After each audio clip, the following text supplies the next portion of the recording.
শীতকাল মানেই কিন্তু অনুষ্ঠান, আর অনুষ্ঠান মানেই খাওয়া দাওয়া। আর আজ যেখানে আমরা চলে এসেছি সেটা কি অনুষ্ঠান সেটাই তোমাদের সঙ্গে শেয়ার করব। তো এই দুটো বেবিকে দেখতে পাচ্ছ প্রথমে, তো এদেরই অন্নপ্রাশন উপলক্ষে এটা ছিল একটা ছোট্ট করে পার্টি। তো সবার প্রথমেই দেখলাম মেনুটা দেখার পরেই কিন্তু আমি স্টার্টারের দিকে চলে গেলাম। তো এখানে স্টার্টারে কিন্তু অনেক রকম আইটেম ছিল, যেটা একটা ছিল পনির টিক্কার একটা পাকোড়া, সেটা চাটনি দিয়ে প্রথমেই আমি খেয়ে নিলাম।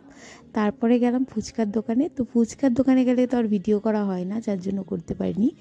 তারপরে চলে গেলাম আমি কফি। তো গরম গরম কফি খেতে খেতে কিন্তু আমি চলে আসলাম ভাগ্নির গলায় একটা মিষ্টি গান শুনতে। তো গানটা কেমন লাগলো তোমরা শুনে অবশ্যই জানিও আমাকে কমেন্টে। গান শুনতে শুনতে বুঝতে পারিনি যে রাত কটা বাজে। তো ঘড়ির দিকে তাকিয়ে দেখলাম অনেকটাই রাত হয়ে গেছে, যার জন্য আর ওয়েট না করে বসে পড়লাম খেতে।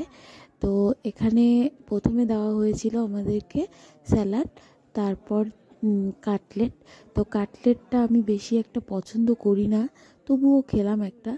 তো কাটলেটটা খাওয়ার পরেই কিন্তু আমাদেরকে দিয়ে দিয়েছিল সাদা ভাত, আর সঙ্গে ছিল মুগ ডাল এবং বেগুনি।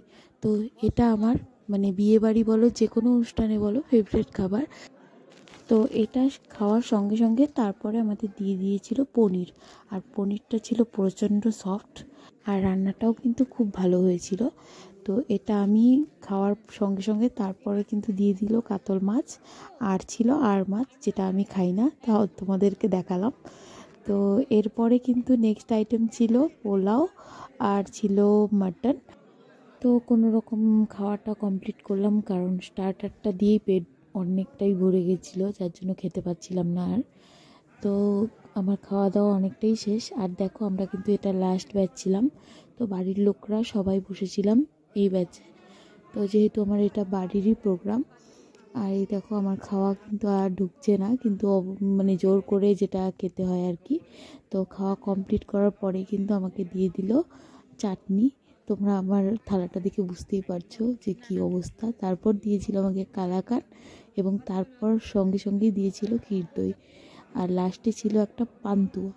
তো পান্তুয়াটা আমি অন্য সময় খেতে ভালোবাসি, কিন্তু এত কিছু খাওয়ার পরে ভালোবাসি না। তো যাই হোক, আমার খাওয়া কমপ্লিট, এখন খেয়ে নিলাম একটু পাস। তো খেয়ে তো আমি ঠান্ডায় আর নড়তে পারছিলাম না, এত ঠান্ডা লাগছিল। তো চলে আসলাম বরের সঙ্গে একটু, এখানে খুবই নাচানাচি হচ্ছিল এসে দেখি। তো এখানে এসে একটু যোগ দিলাম এদের সঙ্গে, একটু তোমাদেরকে দেখানোর জন্য ভিডিওটা করলাম। তো সবাই মিলে আনন্দ করার সময় কিন্তু আমরা কয়েকটা ছবিও তুলে নিয়েছিলাম। আর যেহেতু আমাদের রাত হচ্ছে আর বাইরেও প্রচণ্ড কুয়াশা, তো ছেলেকে কিন্তু আমি আগেই পাঠিয়ে দিয়েছিলাম আমার শ্বশুরের সাথে। তো এত আনন্দের মধ্যে থাকতে থাকতে কিন্তু বুঝতেই পারিনি অনেক রাত হয়ে গেছে। তো এখন আমরা চলে যাব বাড়ি। আর তোমাদের ভিডিওটা যদি ভালো লাগে অবশ্যই লাইক করে দিও, আর একটা সুন্দর করে একটা কমেন্ট করে দিও। আর এই ভিডিওটা কারা কারা কোথা থেকে দেখছো তাদের শহরের নামটা কিন্তু এখানে মেনশন করে দিও। তো ভালো থেকো সবাই, সুস্থ থেকো, সাবধানে থেকো, টাটা। দেখা হচ্ছে নেক্সট আরেকটা ব্লগে।